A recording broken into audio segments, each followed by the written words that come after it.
you ever stopped to think about the bizarre history of Glenn Quagmire, Quahog's most eccentric neighbor? Quagmire, a guy who seems to live in his own sitcom, full of inappropriate jokes, absurd encounters, and, of course, situations that in real life would land him in serious legal trouble. But would the adventures of our charming pilot land him behind bars?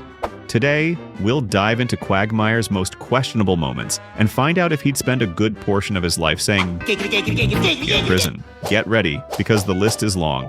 As always, Quagmire is ready to turn any opportunity into an absolute disaster. In one episode, he manages to outdo his own questionable behavior by participating in a dating show on TV. I gotta get on that show. Come on, I'll do anything. Anything? Yeah? The plan seemed perfect. He was selected for a date with an amazing, charming, and beautiful woman. Everything pointed to a memorable night, and it was, but for all the wrong reasons.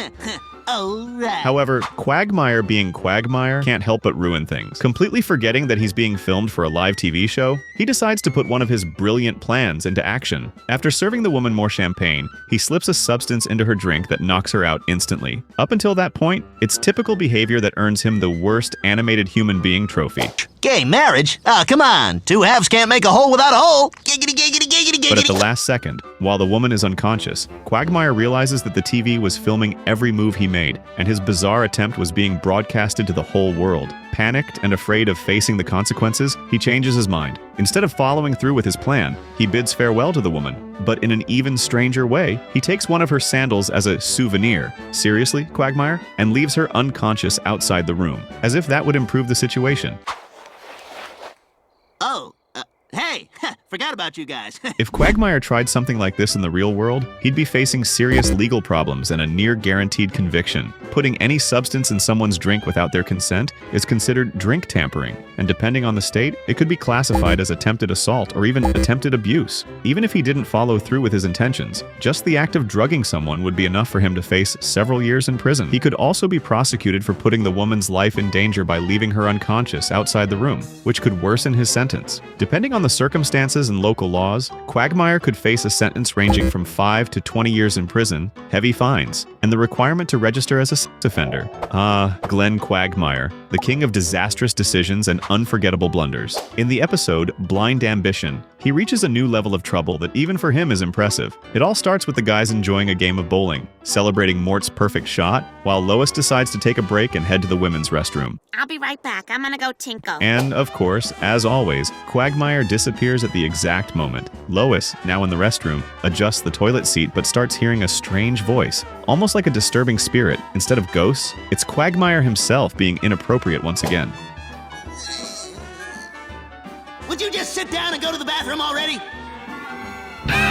When she looks up at the ceiling, she faces the bizarre scene of our beloved pervert hanging down, shamelessly spying on her. As expected, the situation blows up, and the episode culminates with the local news announcing his arrest for invasion of privacy, making Quagmire the most embarrassing headline of the week. If this absurd story happened in real life, Quagmire's fate would not be funny at all. In the United States, spying on women's restrooms is a serious crime, categorized as voyeurism, and can lead to years in prison, depending on the state. He would face charges for invasion of privacy and would probably have to register as a sex offender, ruining his reputation and placing his name on a permanent public list, making it nearly impossible to lead a normal life. Quagmire's infamous giggity would take on a whole new meaning, now associated with lawsuits and criminal hearings. In this scene, Quagmire is in his room with Kira, a young woman he believed was an adult with lots of life experience. He thanks her for the amazing night they had together and, in his usual manner, apologizes for not being able to take her to work. She doesn't mind and mentions that she'll just take the bus.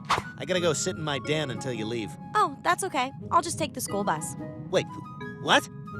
You drive a school bus? Quagmire, confused, thinks she's telling him she works as a school bus driver. He even starts complimenting her, but it turns out that's not the case. It's at this moment that Kira drops the bomb. No, silly. I take the bus. I'm in high school. Quagmire's eyes nearly pop out of his head. He takes a step back as if he had stepped on hot coals and recalls that she had said she was 23. Kira, unfazed, retorts that he had lied about loving her. Just then, the doorbell rings. When Quagmire opens the door, he finds Joe, accompanied by 2 officers who received a tip-off. Hey, Quagmire, sorry to bother you, but we're following up on a tip. Did you have sex with this underage girl?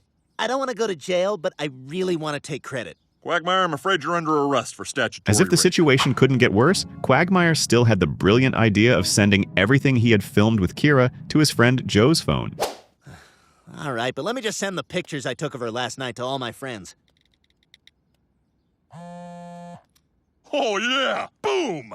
You're disgusting. Take them away. We've got all the awesome evidence we need. Now, if Glenn Quagmire were a real-life citizen in the United States, the consequences of his actions would be extremely serious due to the strict American laws protecting minors from abuse and exploitation. In the United States, the minimum age of consent ranges from 16 to 18 years, depending on the state, and any sexual involvement with someone below that age is considered a crime, regardless of whether the other party claims consent or lies about their age. Now, the eternal troublemaker with a well-hidden heart and a special talent for getting into trouble, Quagmire proves that when it comes to protecting his sister Brenda from an abusive boyfriend, he's willing to cross any line, even the legal ones. The three of us. We go over there, and we do what's right. We kill a bastard. It starts with Quagmire, Joe, and Peter witnessing a horrible scene where Brenda's boyfriend, Jeffrey Feckelman, assaults her without a shred of remorse. Later, yes, after another explosion of violence when Jeff couldn't understand a TV joke, Quagmire decides it's time to act. Sorry. His soft, gentle humor connects effortlessly with my mainstream sensibilities. Let's waste this dick. Quagmire, Joe, and Peter invite Jeff on a nighttime hunt, a random tradition they created, and Jeff, as clueless as always, agrees. In the woods, Quagmire accidentally lets slip that he plans to end Jeff's life as soon as he returns from the bathroom. But Jeff, not as dumb as he seems, overhears everything and immediately turns the tables, grabbing a shotgun and holding Quagmire at gunpoint. The situation only worsens when Jeff takes Quagmire to a remote spot in the woods, and a brutal fight begins. Jeff seems to be getting the upper hand, choking Quagmire until he passes out. But this is where our friend's survival spirit kicks in. While Jeff digs what he thinks will be Quagmire's final grave, who shows up in the car, speeding toward him? That's right, Glenn Quagmire, now turned into an escape driver and avenger. He ruthlessly runs over Jeff, ending the cycle of abuse in the most drastic and, of course, illegal way.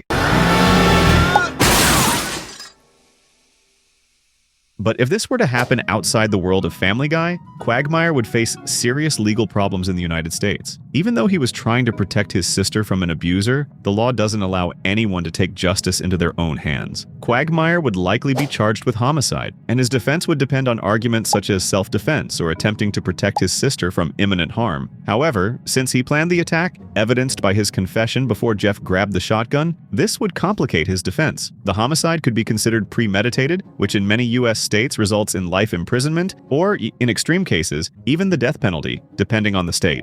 Glenn Quagmire and his problematic relationship with love. In Quagmire's Quagmire, he shows us that even his technological choices are as questionable as his behavior. It all starts when he buys a new laptop, but quickly realizes the device isn't working properly. Wheel thing. It's frozen. Oh my god, it crashed. The whole thing just crashed. Jeez, Quagmire, calm Annoyed, he returns to the store to complain to the saleswoman. Up to this point, everything is normal, at least by Quagmire's standards. The problem is that when the saleswoman opens the computer to check what's going on, she finds an adult video running. With all the calm in the world, she explains that the content he's been watching is full of viruses. Well, that depends. Do you know how to fix pieces of junk? Haven't been stumped yet.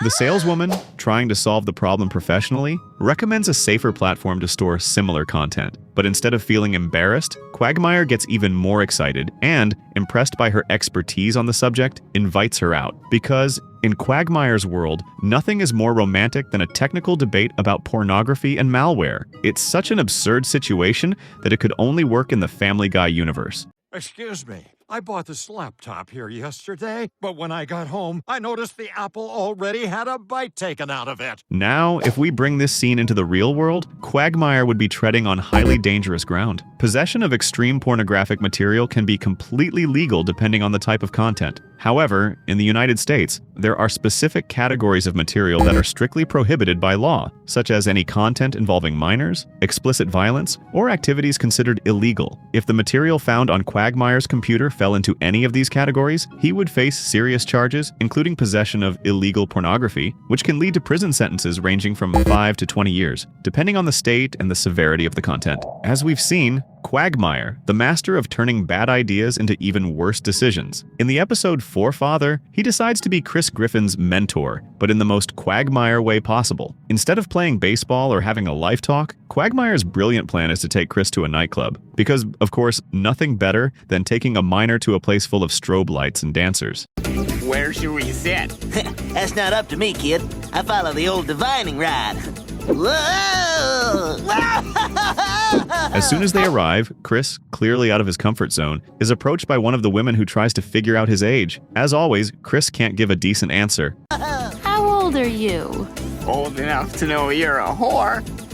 Meanwhile, Quagmire is busy enjoying his private show because, well, priorities are priorities. He leaves Chris with another woman who puts on her show for him, but when she realizes Chris isn't enjoying the performance, she decides to understand why. Chris explains that he's sad because he didn't go to the club for the first time with his dad, and the woman cheers him up, reminding him that he could give his dad another chance. Her advice helps him feel better. If Quagmire tried this crazy idea outside the Family Guy universe, he would quickly find himself in serious trouble with the law. In the United States, taking a minor to a nightclub or any other adult entertainment venue is a serious crime. He could be charged with contributing to the delinquency of a minor, an offense that carries a sentence of 1 to 5 years in prison, depending on the state and circumstances. Moreover, the fact that Quagmire leaves Chris alone in such an inappropriate environment would further worsen the situation. This could result in additional charges of neglect or exposing a minor to harmful situations.